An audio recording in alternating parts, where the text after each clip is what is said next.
Assalamualaikum warahmatullahi wabarakatuh. Alhamdulillahirrabbilalamin. Kali ini kita masuk pada materi pendidikan agama Islam dan budi pekerti untuk SMA kelas 12. Materi yang akan kita pelajari adalah tentang bab 10 atau KD 3.10, yaitu tentang faktor-faktor kemajuan peradaban Islam di dunia. Ya, ini peta konsepnya. Di dalam pembahasan tentang faktor-faktor kemajuan peradaban Islam di dunia, kita akan mempelajari yang pertama adalah sejarah peradaban Islam di benua Asia. Yang pertama di kawasan Asia Tengah, yaitu Islam di Pakistan. Pakistan merupakan negara yang memisahkan diri dari India. Pada abad ke-13 sampai ke-15, agama Islam berkembang dengan pesat di India dengan bukti adanya kerajaan-kerajaan Islam dibangun bangunan-bangunan tempat ibadah di India. Pada waktu kerajaan Mogul dalam keadaan kritis, para pedagang Belanda, Perancis, Inggris, dan Portugis masuk ke India sehingga India menjadi jajahan Inggris. Pada tahun 1947, Inggris memberi kemerdekaan kepada India dan sekaligus menandai berakhirnya kejayaan Islam di India. Karena itu, India mendirikan negara baru yang terpisah dari India dengan nama negara Pakistan, dengan tujuan yang pertama, mendirikan negara Islam secara tersendiri bagi umat Islam. Yang kedua, menjadikan Pakistan sebagai pusat pengembangan ilmu pengetahuan dan filsafat yang bertaraf internasional. Selanjutnya adalah Islam di India. Islam di India dikenalkan oleh Khulafaur Rasyidin, yaitu dimulai pada masa Khalifah Umar bin Khattab. Bukti Islam dikenalkan oleh Khalifah sebagai berikut. Yang pertama, tahun 16 Hijriah, Khalifah Umar mengirimkan pasukan ke Persia di bawah pimpinan Sa'ad bin Abi Waqqas. Yang kedua, pada masa Khalifah Utsman bin Affan, dikirim Hakim bin Jabal ke India untuk mengenal negeri India lebih luas. Yang ketiga, pada masa Khalifah Ali bin Abi Thalib, tahun 38 Hijriah, Al-Haris Murrah ke India untuk menyelidiki jalan-jalan India, ilmu pengetahuan dan adat istiadat India. Selanjutnya Islam masih di kawasan Asia Tengah, yaitu Islam di Afghanistan. Pada tahun 91, penduduk Afghanistan berjumlah 16 juta 169 juta 216 juta 922 ribu, dan 99%-nya beragama Islam dengan bahasa resmi adalah Pushu, ibu kotanya di Kabul, mata uangnya Afghani. Islam masuk ke Afghanistan dibawa oleh Hashim bin Umar Afandi pada masa Khalifah Umar bin Khattab. Pada masa Khalifah Utsman bin Affan, Islam telah masuk ke Ka'bah tahun 870 Masehi. Islam telah mengakar di seluruh negeri Afghanistan. Perkembangan Islam di Afghanistan selanjutnya berjalan dengan pesat dan tidak ada hambatan. Selanjutnya masih di kawasan Asia Tengah, yaitu Islam di Tiongkok atau China. Islam jadi masuk ke China sekitar abad ke-10 langsung dari bangsa Arab dan para saudagar dari India melalui perdagangan darat laut yang disebut jalur sutra pada masa dinasti Tang. Itu Islam di Tiongkok. Selanjutnya ada Islam di Asia, tapi kali ini kita akan membahas tentang Islam di kawasan Asia Tenggara atau ASEAN. Yang pertama di Indonesia. Islam sendiri masuk ke Indonesia sekitar abad ke-7 dibawa oleh pedagang Islam dari Arab, Gujarat, dan Malabar yang menyebarkan Islam dengan cara damai, tidak dengan kekerasan. Daerah yang dimasuki Islam adalah Sumatera Utara, Sumatera Barat, dan Jawa Tengah. Perkembangan Islam di Sumatera berjalan dengan pesat setelah kerajaan Sriwijaya mengalami kemunduran, terutama di Samudra Pasai. Agama Islam masuk ke Jawa pada masa pemerintahan Ratu Sima, dan Islam mendapat berkembang dengan pesat setelah kerajaan Hindu di Majapahit mengalami kemerosotan. Selanjutnya Islam di Singapura. Islam di Singapura tidak ada hambatan baik dari sisi politik maupun birokratis. Muslim di Singapura sendiri yaitu sekitar 15% dari jumlah penduduknya, yaitu 476.000. Dan di sana di Singapura ada 80 masjid. Pada tanggal 1 Juli 1998 dibentuklah Majelis Ulama Singapura. Selanjutnya Islam di Asia Tenggara kita bahas, yaitu Islam di Thailand. Islam di Thailand masuk melalui kerajaan Pasai di Aceh. Ketika kerajaan Pasai sendiri dikuasai Thailand, Raja Pasai ketika itu Zainal Abidin dan orang-orang Islam banyak yang ditawan. Setelah mereka membayar tebusan, mereka dikeluarkan dari tawanan, dan para tawanan tersebut ada yang pulang dan ada juga yang menetap di Thailand. Kemudian mereka menyebarkan Islam di Thailand. Ketika Raja Thailand Prachan Wati menekan Sultan Muzaffar Shah dari Malaka agar terbentuk pada Thailand dengan membayar upeti sebanyak 40 tahil emas per tahun ditolaknya, Raja Thailand pun menyerang Malaka walaupun gagal. Selanjutnya Islam di Filipina, yaitu masuk ke Filipina pada sekitar abad ke-15 yang dibawa oleh seorang muballigh bernama Kebung Suan. Sedangkan yang menyebarkan Islam di Pulau Sulu adalah Sayyid Abdul Aziz dari Jeddah, Arab. Itu Islam di Filipina. Islam di Filipina termasuk minoritas seperti di Thailand, Kamboja, Vietnam, dan Myanmar, dan nasib mereka sekarang sangat memprihatinkan. Dan komunitas Muslim di Filipina sekarang berada di Moro, ya. Di sana mereka berkonsentrasi di sana, Muslim Moro di Filipina. Selanjutnya Islam di Malaysia, masuknya sekitar abad ke-14, dibawa dari pedagang Arab, Persia, Gujarat, dan Malabar.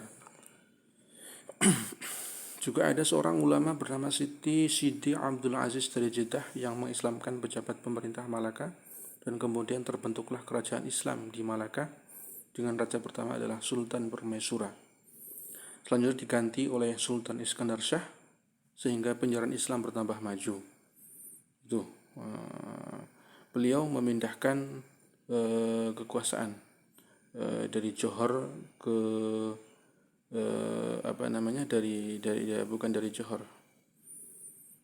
dari Johor, memindahkan ke ibu kotanya ke Johor.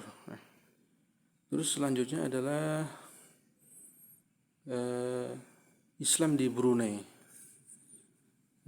Islam berkembang sangat pesat di Brunei Darussalam. Tidak ada hambatan apapun di sana. Juga termasuk negeri yang sangat makmur dengan penghasilan minyaknya. Banyak masjid didirikan, banyak ulama didatangkan, termasuk dari Indonesia. Dan Brunei menikmati kehidupan yang sangat sejahtera, sesuai dengan namanya, itu Darussalam atau negeri yang damai. Selanjutnya Islam di peradaban benua Australia. Islam masuk ke Australia pada abad ke-19 Masehi, dibawa oleh para pengembala Muslim dari Afghanistan. Ya. Terus mereka semakin lama membentuk komunitas Muslim di Australia dan membangun banyak masjid di Broken Hill, di New South Wales, di Perth, dan juga di Adelaide. Itu Islam di Australia. Menurut data statistik, Islam di Australia yaitu 1% dari jumlah penduduknya, sekitar 13 juta. Berarti Islam di sana jumlahnya kurang lebih 132.000 jiwa tahun 1975. Islam di Amerika. Islam di Amerika sebenarnya sudah masuk lama di Amerika, yaitu setelah runtuhnya Bani Umayyah di Spanyol tahun 1492 atau abad ke-14. Itu banyak Muslim Spanyol yang tidak tahan hidup di bawah tekanan Raja Ferdinand. Mereka lebih mencari penghidupan di benua baru. Islam masuk ke daratan Amerika di latar belakang oleh Columbus dalam pelayarannya menuju benua baru yang dipandu oleh navigator dan ABK Muslim dari Andalus atau Maroko. dan migrasi penduduk muslim di Afrika pada akhir abad ke-19. Jadi Islam di Amerika itu sudah lama sebenarnya, tapi sampai sekarang masih menjadi minoritas Islam di Amerika. Islam di benua Eropa, yang pertama adalah Islam di Spanyol. Nah, sebenarnya Islam di Spanyol itu sudah lama sekali ya,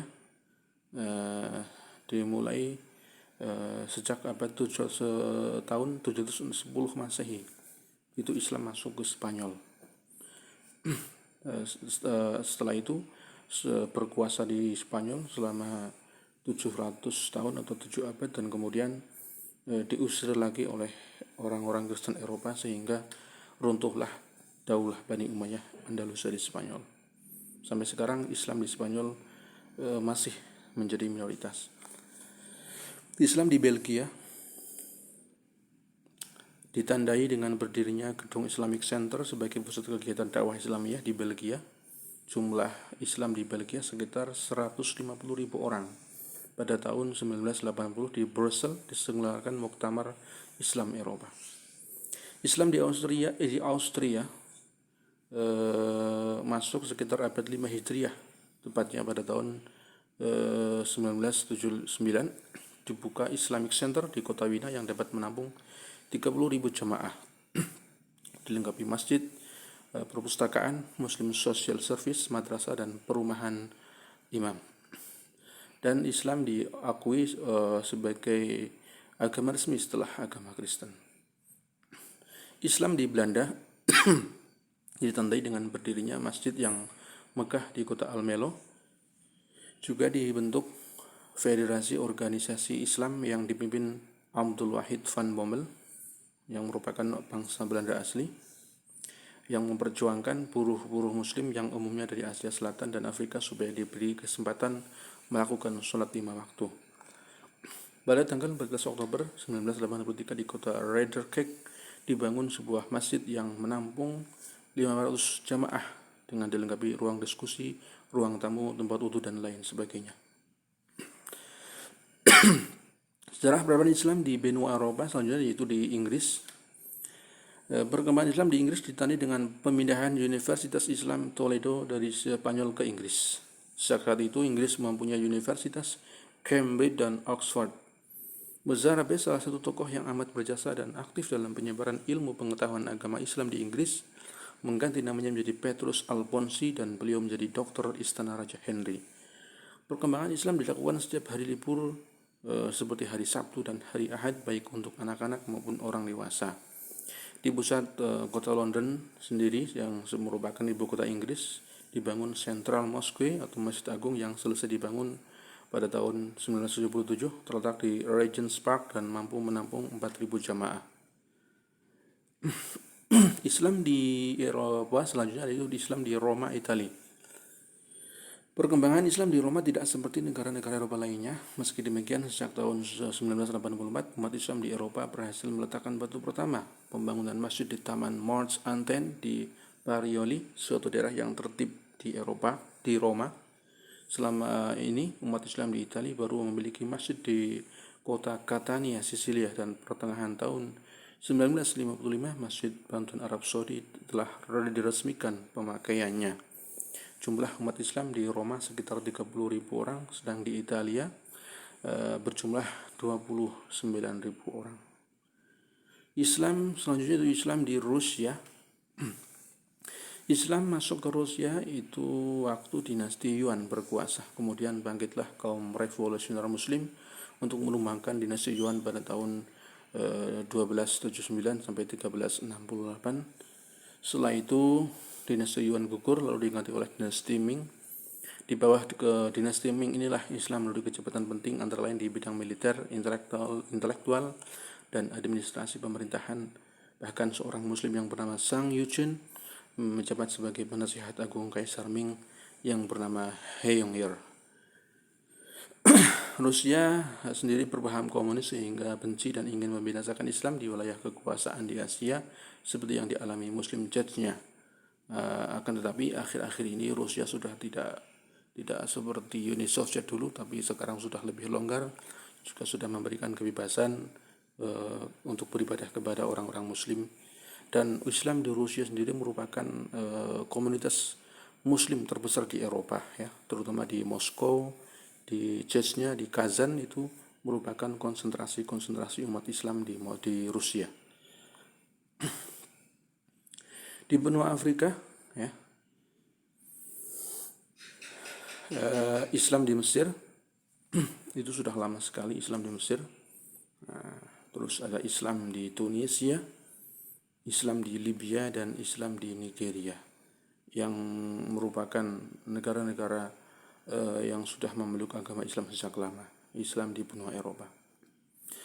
Terus faktor-faktor yang mempengaruhi kemajuan peradaban Islam di dunia, yaitu ada faktor politik, yaitu pindahnya ibu kota dari Syam ke Irak dengan kota Baghdad sebagai ibu kotanya.